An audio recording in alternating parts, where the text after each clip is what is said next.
Hello friends, நான் உங்க ஹரிணி.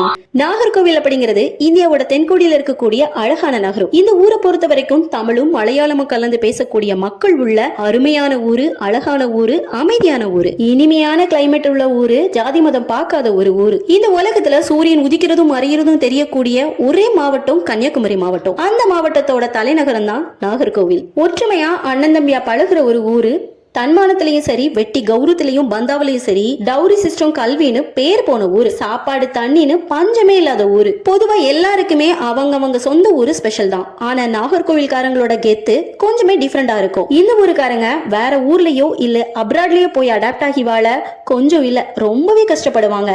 ஏன் அப்படின்னா இந்த நாகர்கோவிலோட கிளைமேட், சாப்பாடு, தண்ணி வந்துட்டு ரொம்பவே ஸ்பெஷல். அதுலயும் ஃப்ரெஷ்ஷான காய்கறி, ஃப்ரெஷ்ஷான மீனுன்னு ரொம்பவே மிஸ் பண்ணுவாங்க இவங்க. சாப்பாடுன்னு எடுத்துக்கிட்டா பழங்கள்ல டிஃப்ரெண்டான பழங்களை வெரைட்டி காட்டுறவங்க. அதுலயும் குறிப்பா ஏத்தம்பழம், நேந்திரம் பழம்னு சொல்லுவாங்க. ஏத்தம்பழ சிப்ஸ், கிழங்கு சிப்ஸ், ஃப்ரெஷ்ஷான மீன், அவியல் கூட்டு, ஸ்பெஷலா கருவாடு தான் இங்க ஃபேமஸ். 200 ஆண்டுகளுக்கு முன்னாடி கோட்டார்னு அழைக்கப்பட்ட இந்த ஊரு எப்படி நாகர்கோவில்னு மாறுச்சு, இதோட ஆரம்ப கால வரலாறு என்ன, நவீன கால வரலாறு என்ன, இந்த நகரம் எப்படி உருவாச்சு அப்படிங்கிற பத்தியும், இந்த நாகர்கோவிலோட ஸ்பெஷல் என்ன, இந்த மக்களோட ஸ்பெஷல் என்ன அப்படிங்கறத பத்தி தான் இந்த வீடியோல நம்ம பார்க்க போறோம். வீடியோக்குள்ள போறதுக்கு முன்னாடி மறக்காம ஹரணி டாக் சப்ஸ்கிரைப் பண்ணி வச்சுக்கோங்க. இந்தியாவிற்கு தெற்கே உள்ள இந்த நாகர்கோவில தெற்கு திருவிதாங்கூரின் நாணய கிடங்கு அப்படின்னும், தமிழ்நாட்டோட பழமையான நகரம் அப்படின்னும், கோவில் நகைகளின் நகரம் அப்படின்னும், நாஞ்சில் நாடுன்னு சொல்லுவாங்க.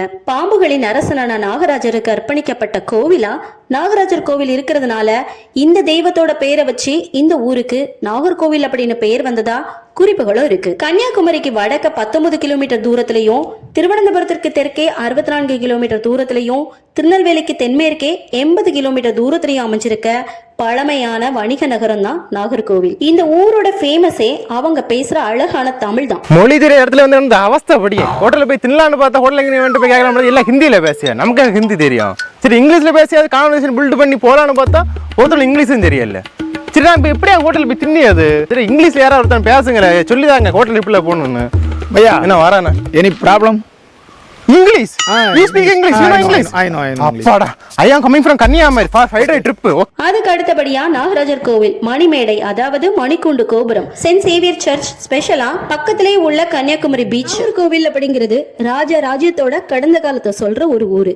கோயில்கள், கோட்டைகள், குகைகள், அரண்மனைகள், ஓவியங்கள், கல்வெட்டுகள், ஆட்சியாளர்கள், அவங்களோட ஆட்சி, அரசாங்கம், அதிகாரங்களை பற்றி மிகவும் தெளிவா சொல்ற ஊரு. இது திருவிதாங்கூர் மாநிலத்தின் ஒரு பகுதியா இருந்திருக்கு.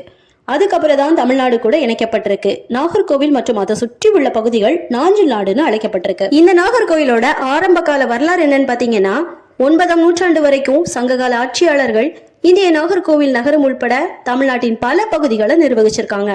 அதுக்கப்புறம் தான் பாண்டிய, சோழ மற்றும் வேணாட்டு மன்னர்கள் இந்த பாரம்பரிய நிலத்தை வரலாற்றுல வெவ்வேறு காலங்கள்ல ஆட்சி செஞ்சிருக்காங்க. வேணாட்டு ஆட்சியாளர்கள் திருவிதாங்கூர் மாநிலத்தை கண்டுபிடிச்சு நாகர்கோவில்ல தங்களோட அரண்மனையை அமைச்சிருக்காங்க. இந்த அரண்மனை தான் இரவி பிள்ளை இரவிவர்ம பெருமாள் கட்டிய பத்மநாபன் அரண்மனைன்னு அழைக்கப்படுது. இது ஒரு முக்கியமான சுற்றுலா தலமாகவும் தொல்பொருள் நினைவு சின்னமாகவும் இன்னைக்கு வரைக்கும் இருந்து வருது. நாகர்கோவில்ல சமண மதத்தின் தாக்கங்களும் இருந்துச்சு. அதாவது புகழ்பெற்ற நாகராஜ கோவில் ஒரு காலத்துல தமிழ் சமண கோவிலா இருந்ததா நம்பப்படுது. இந்த கோயிலோட தூண்கள்ல சமண தீர்த்தகரர்கள், மகாவீரர் மற்றும் பார்சுவநாதரின் படங்களும் செதுக்கப்பட்டிருக்கு.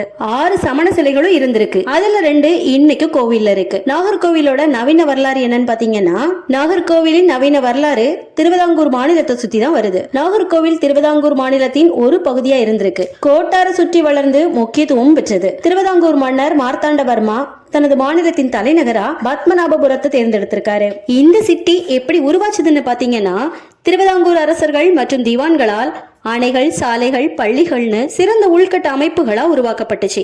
இதுக்கு நாகர்கோவிலை சுத்தி உள்ள நீர்ப்பாசன அணைகள் மிகச்சிறந்த எக்ஸாம்பிளா பார்க்கப்படுது.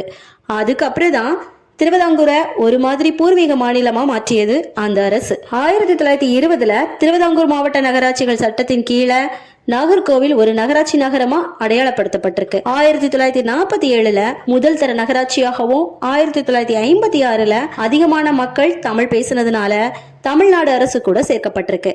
படிப்படியா 1988ல இந்த நகரம் சிறப்பு தர நகராட்சியா அறிவிக்கவும் பட்டிருக்கு. அதுக்கப்புறம் நாகர்கோவில் தமிழ்நாட்டுல தென்கோடியில இருக்கிற ஒரு துடிப்பான நகரமா மாறிச்சு. இங்க இருக்கிற பழமையான கோவில்கள், ஆன்மீகம், வரலாற்று மற்றும் கலாச்சார பாரம்பரியமும் செழிப்பா உள்ள ஊரா காட்டுச்சு. நாகராஜர் கோவில் அடுத்து சுசீந்திரம் தானுமலையான் கோவில் ரொம்பவே பிரசித்தி பெற்றது. சமணர்களால் கட்டப்பட்ட நாகராஜர் கோவில் வந்துட்டு தமிழ்நாட்டோட மிகப்பெரிய பாம்பு கோவில்கள்ல ஒன்னா பார்க்கப்பட்டது. இத நாகர்களின் கோவில்னு சொல்லுவாங்க. கொஞ்சமா மக்கள் தொகை உள்ள கன்னியாகுமரியை காட்டிலும் நாகர்கோவில் தான் பொருளாதார சிட்டியா பார்க்கப்படுது. இந்த ஊரோட ஸ்பெஷல் என்னன்னு பாத்தீங்கன்னா tourist place, wind mill, ID service centres, ஃப்ரெஷ்ஷான மீன்கள், காய்கறிகள், ரப்பர், கிராம்பு, விதவிதமான பூக்கள், எக்ஸ்போர்ட் பண்ற கம்பெனிஸ், ஃபிஷ் நெட் ஃபேக்டரின்னு பலவித பொருளாதார முன்னேற்றத்தோட விளங்கி வருது. இஸ்ரோ மகேந்திரகிரி கூடங்குளம் நியூக்ளியர் பிளான்ட்ஸ் இந்த ஊருக்கு பக்கத்திலேயே இருக்கு. இந்த நாகர்கோவில் சிட்டியானது பிப்ரவரி 14, 2019ல ஒரு நகரமா 100வது வருஷத்தை கொண்டாடுச்சு. இதுல ஒரு சுவாரஸ்யமான விஷயம் என்னன்னு பாத்தீங்கன்னா, இந்த ஊருக்கு வெளியூர்ல இருந்து டிரான்ஸ்பர் ஆகி வர்ற ஆபீசர்ஸ் கூட பணி முடிஞ்சா கூட இந்த ஊரை விட்டு போக நினைக்க மாட்டாங்க. ஏன்னா இந்த நாகர்கோவில்ல 90% பேர் சர்வீஸ்ல இருக்கும் போதே கண்டிப்பா ஒரு இடம் வாங்கி போட்டிருப்பாங்க. எல்லா வசதியும் கிடைக்கிற ஒரே ஊருன்னு கூட சொல்லுவாங்க. இது உண்மை அப்படின்னா கமெண்ட்ஸ்ல சொல்லுங்க.